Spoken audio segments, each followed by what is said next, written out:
அனுப்பா, எனக்கு வேலை கிடக்குது. ஏக்கா 4 போண்டா கொடுங்க. போண்டா எனக்கு 2 உனக்கு 2 சூப்பர் சூப்பர். ஏக்கா 4 போண்டா கொடுக்கா. என்னடா 4 நாளா கேட்டுக்கிறீங்க? ஒரு 40 வாங்கி வச்சுட்டு ஓரமா உட்காந்து சாப்பிடுங்க. சும்மா கடையை மறைச்சிட்டு உட்காந்துருக்காதீங்க. நாம் போக்கிரிக்கு போக்கிரி ராஜா. அச்சா 2 பேரும் இங்க என்ன பண்றானுங்க? போய் பாப்போம். அப்பா சொல்லுவாரு சிறுவ சாப்பிட்டா பெருவ இருப்பேன்னு. அதனால தான் கொஞ்சம் கொஞ்சமா சாப்பிடுவோம். உங்களை எல்லாம் பார்த்தா கொஞ்சம் கொஞ்சமா சாப்பிட்ற மாதிரி தெரியல. குண்டா குண்டானா சாப்பிட்ற மாதிரி தெரியும். மூளையை வளையணும் உடம்ப வளர்த்து வச்சுக்கிறானுங்க. ஏக்கா கோச்சிக்காதுக்கா. ஓரமா போய் சாப்பிட சொன்னேன்ல, இன்னும் சாப்பிட ஆரம்பிக்கலையா?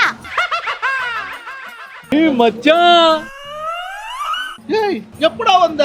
ஏய் உன் பங்குல ஒரு போண்டா போச்சு. என்னது ஏன் போண்டா போச்சா? உன் போண்டா தானே போச்சு. ஏன் போண்டா இல்ல உன் போண்டா தான் போச்சு. ஏய் இல்லடா என் போண்டா தான்டா போச்சு. 3 போண்டா உங்க 2 பேருக்குள்ள சண்டை வரும்டா. இது நல்லா இல்ல பாத்துக்கோ. நல்லாதான் இருக்கு. நான் போண்டாவை சொல்ல, நான் உன்ன சொன்னேன். நீ பண்றது நல்லா இல்ல. நல்லா தான் சாப்பிட்டேன்.